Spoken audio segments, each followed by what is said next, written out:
Not only is the universe stranger than we think, it is stranger than we can think.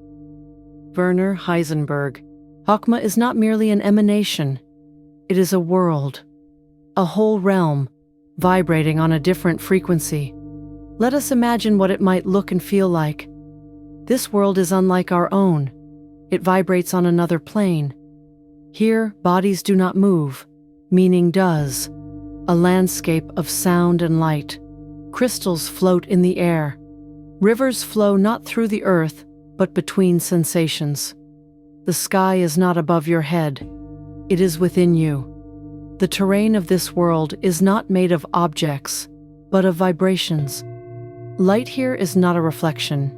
It is the essence. Trees, woven from translucent radiance, grow both upward and inward. Their leaves are made of light, their roots, of awareness. Instead of soil, there is a clear density of meaning. The air shimmers like the first breath after silence. Everything is quiet. But this silence is not emptiness. It is full of motion, like the breath of the universe between its own thoughts.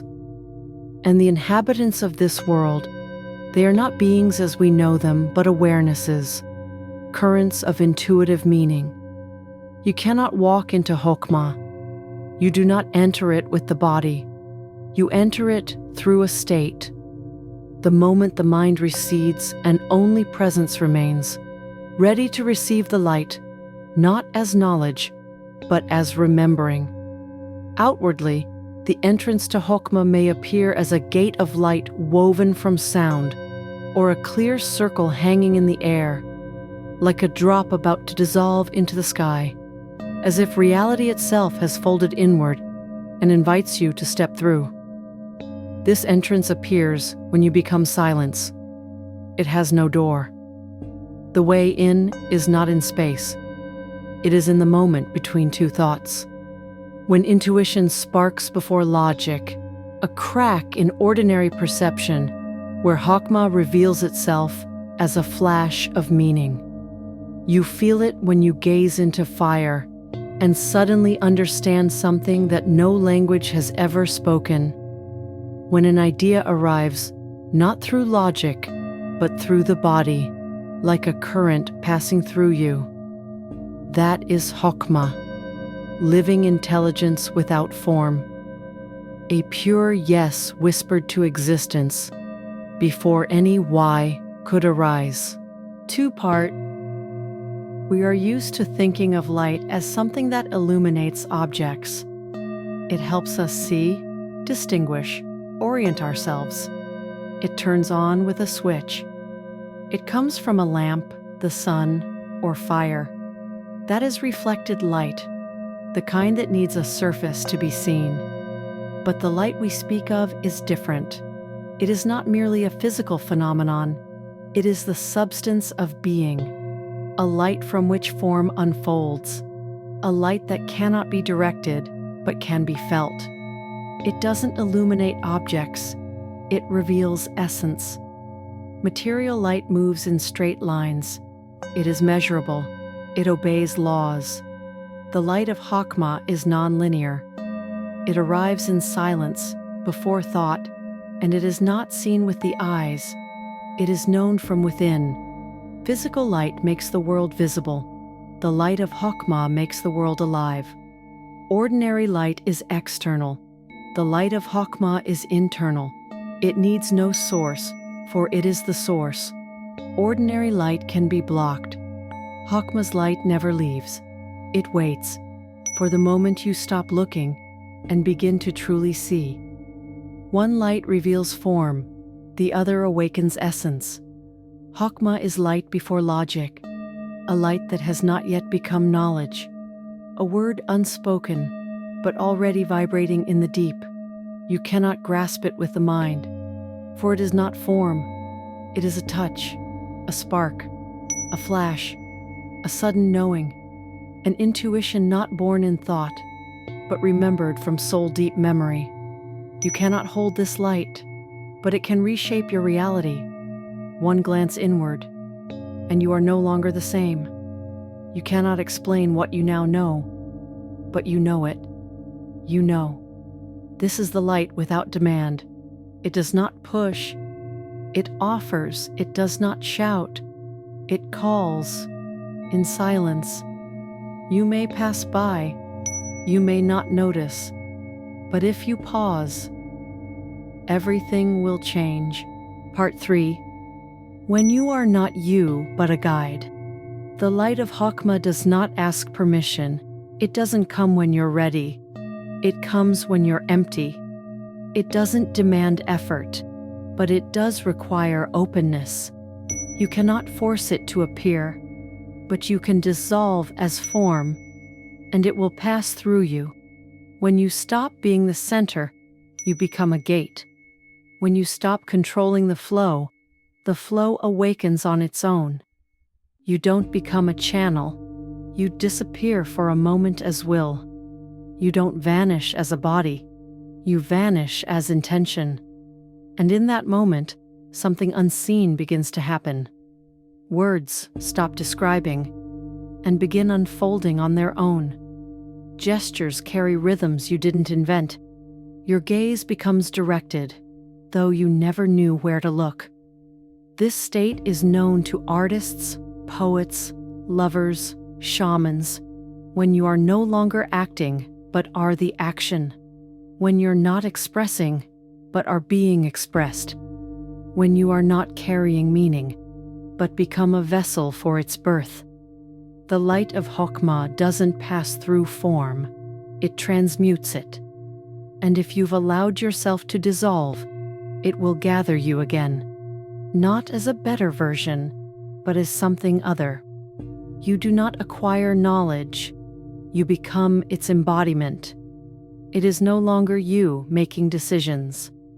You have simply become transparent, no longer blocking the light. You are not the creator. You are the space through which creation flows. Chokhmah is not knowledge gained through striving. It is the knowing that chooses you. You become a vessel through which reality reveals its depth. And no one will notice that you've changed, because on the outside you'll look the same. But on the inside, you've become part of the source, a conduit for something far greater than you, and yet resonating within you. Not everything transmitted can be heard, and not everything that resonates is made of sound. In the world of Chokhmah, knowledge is not explained, it is felt. This knowledge is passed without language, from heart to heart, from state to state. It needs no proof, because it is not born of the mind. You cannot convey it logically, only through presence. Like the scent of spring cannot be defined by a formula, like fire cannot be described, but it warms if you are near. So it is with the light of Chokhmah. It doesn't teach, it ignites. The sages of the past did not speak plainly.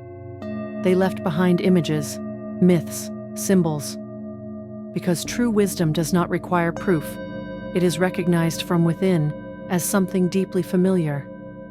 You could read 1,000 books and never remember.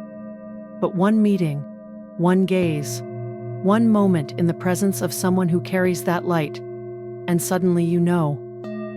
Without explanation. Chokhmah is transmitted in silence, when you are ready to listen, not with ears, but with your being. When you stop analyzing and begin absorbing. When you allow the light to pass through you without distorting it through expectation. It's like sitting by a fire without asking it to explain why it warms. You simply feel it. And when someone sits beside you, they begin to feel it too. This is the way of the light. It does not argue. It simply transmits. We often approach Chokhmah, but fail to recognize it, not because it hides, but because we are looking with the wrong eyes. The gates of intuition are always open. But if you approach them with the map of the mind, they remain invisible. In this part, 3 core distortions that bend the light of Chokhmah until it turns into shadow. Error 1. Intuition is just a coincidence. We've been taught to believe that intuition is just luck, a flash, a coincidence, a kind of guessing game. But that's not what it is. Intuition is not randomness. It is a deep organ of perception. It doesn't argue. It doesn't insist. It whispers and waits to see if you'll listen. When you say, "It's just a coincidence," it's as if you close a door that light had just begun to enter. You cancel the miracle. And then, Chokhmah withdraws, not out of hurt, but out of respect for your choice. Correction. I allow the miracle to remain unexplained, but real. Error 2. I must understand everything. The mind demands explanation. It craves structure, proof, logic. But Chokhmah does not live in structure.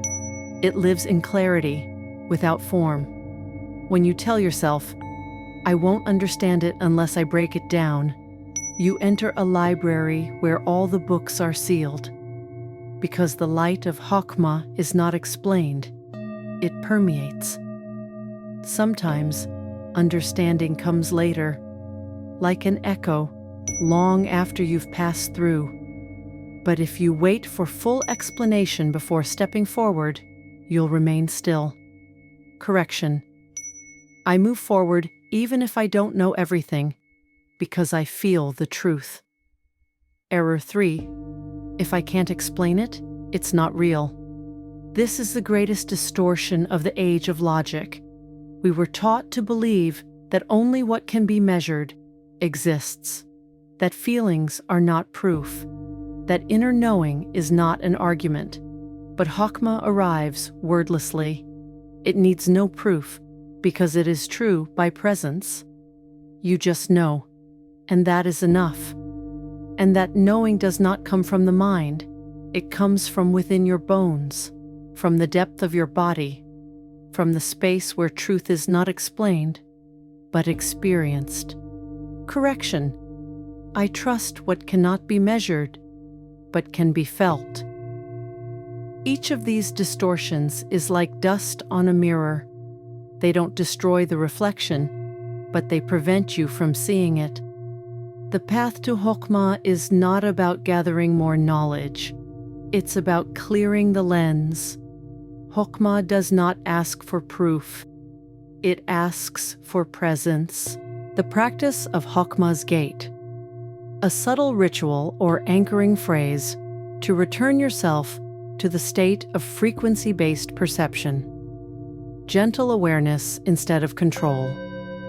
The gates of Chokhmah do not open through force. You cannot take a key and turn it with the certainty of logic, because these gates have no mechanism, only resonance. To enter, you must become not the observer, but the receiver, not the seeker, but the listener. You do not direct, you attune. Close your eyes. Take a breath, not deep but natural. Let silence fill you, not from the outside but from within. Now sense the subtlest signal in the space around you. It might be a shadow of thought, a vibration of sensation. Don't grasp. Simply note it, I noticed. Now open your eyes and look at the world as if you've never seen it before. As if you knew no names. Only light, only movement, only life. And say to yourself, I perceive the world not through knowledge, but through presence. Let this be your anchoring phrase, your portal back into this state of being. This is where true perception begins, not with questions, but with the readiness to listen beyond form. If something stirred within you, leave a trace, a comment, a symbol, or simply silence. Like this video, if you want these messages to keep unfolding, share it with someone who feels but doesn't yet have the words.